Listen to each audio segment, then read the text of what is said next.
And I'd like to take us to immigration. I mean, do you sense that the country is taking a turn against immigration?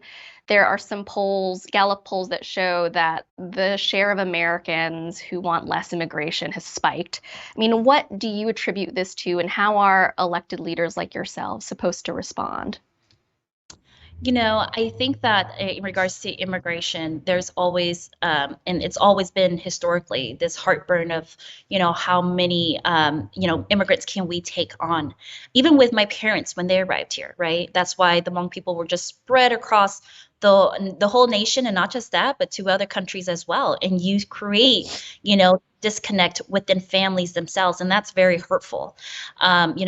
The majority of my family live in France because that's where they were pushed off to. And at the end of the day, it's about humanity. It's about humanity. It's about making sure that we do strike that very balanced approach where everyone must come on board.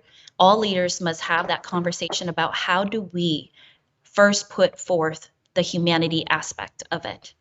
These are human beings who are looking not for a free handout, but because their life depends on it. And for me, it's always about humanity first. And so, even though those numbers that you recited look like there's an uptick in regards to the anti-immigration movement, I do believe that it is our melting pot that makes us so strong. So strong. And we have to make sure that we think outside of the box and come up with the different answers around how we work through immigration and with other countries as well too.